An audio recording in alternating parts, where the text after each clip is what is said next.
Hi friends, आप सब कैसे हैं? होप करता हूँ आप बहुत अच्छे होंगे। मेरा नाम है परवेज़ और आप देख रहे हैं मेरा यूट्यूब चैनल ड्यूराबल कैनल। और आज का टॉपिक हम शुरू करते हैं।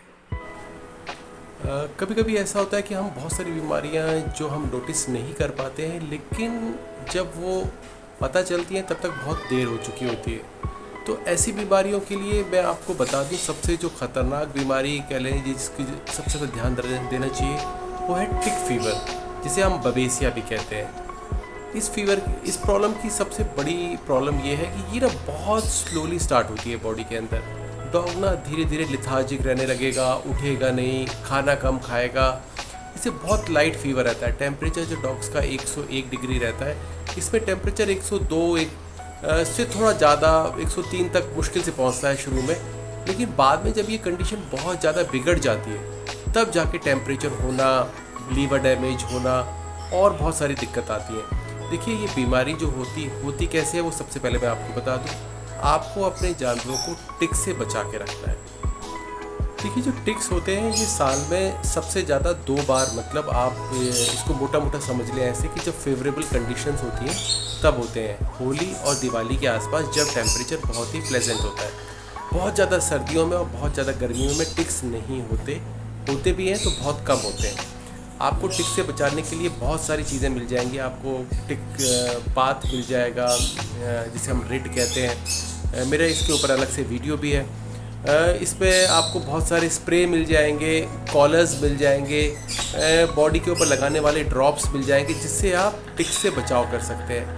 ये जो टिक्स होते हैं अपने साथ में एक डिज़ीज़ लेके चलते हैं, जो इन्फेक्टेड टिक्स होते हैं, और ये डिज़ीज़ ये पास ऑन कर देते हैं अपने होस्ट को, जिसका वो ब्लड सक कर रहे होते हैं। इससे होता क्या है कि एक प्रोटोजोअल बीमारी हो जाती है जो ब्लड के अंदर पूरे बॉडी के अंदर हो जाती है।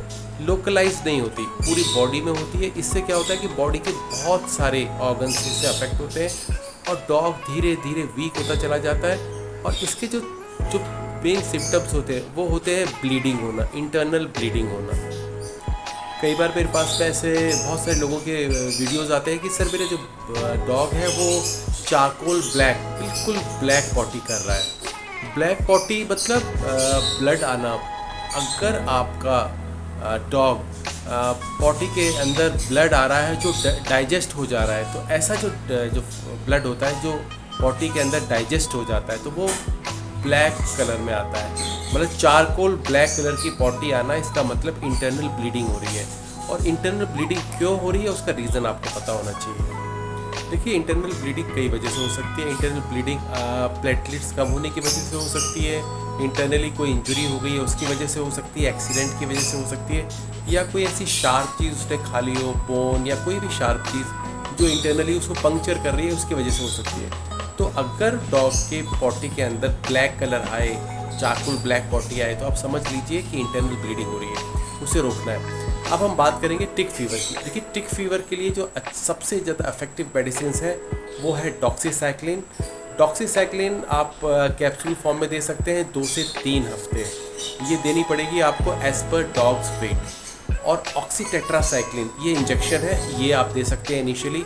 जो नॉर्मली मैं यूज़ करता हूँ, मैं क्या करता हूँ, पहले 2 से 3 दिन मैं ऑक्सीटेट्रासाइक्लिन इंजेक्शन देता हूँ, और उसके बाद में जब उसका टेम्परेचर कंट्रोल हो जाता है, इन्फेक्शन थोड़ा कंट्रोल में आ जाता है, तो फिर मैं उसको 2 से 3 हफ्ते डॉक्सीसाइक्लिन पे चलाता हूँ। होम्योपैथिक पे हम इसे कैसे असिस्ट कर सकते हैं? देखिए, अगर हम एलोपैथिक मेडिसिन दे रहे हैं तो साथ में हम ना कुछ होम्योपैथिक मेडिसिन भी दे सकते हैं। आप जो भी मेडिसिन दीजिए डॉक्टर की सलाह और निगरानी के बिना ना दीजिए, क्योंकि हो सकता है कि आप गलत अमाउंट में और गलत डायग्नोज करके गलत मेडिसिन दे दें। तो देखिए, इसके अंदर जो मेडिसिन काम आती है इनिशियल स्टेज में, एकोनाइट और फॉस्फोरस। एकोनाइट 30 और फॉस्फोरस 30 बहुत अच्छा काम करती है।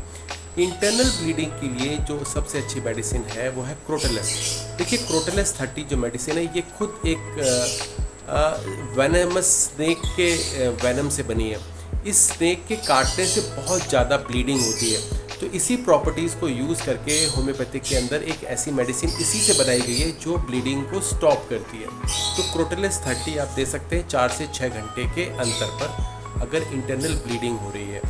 उसके बाद में आप डॉग को वीकनेस है, डॉग को तो आप उसे चाइना 30 दे सकते हैं। और अगर इसके बाद में अगर डॉग को बाइलरी फीवर हो गया है, उसके बॉडी के अंदर अगर इंटरनली फीवर होने की वजह से उसको स्किन उसकी अगर येलोइश हो रही है, तो आप उसको TNT दे सकते हैं। TNT एक ट्राइडोट्रोटोलुइन नाम से आती है, होम्योपैथिक एक मेडिसिन है। ये आप 4 से 6 घंटे के अंतर पे आप एज पर पेशेंट्स वेट दे सकते हैं। वो देखिए, होम्योपैथिक का हमेशा असिस्ट करती है, कोई भी अगर आप थेरेपी यूज़ करते हैं उसके साथ में। अगर आपको कोई डाउट है ऐसे केसेस में, तो आप मुझे मेरे व्हाट्सएप नंबर पे मैसेज कर सकते हैं। मैं जल्द से जल्द दवा देने की पूरी कोशिश करता हूँ।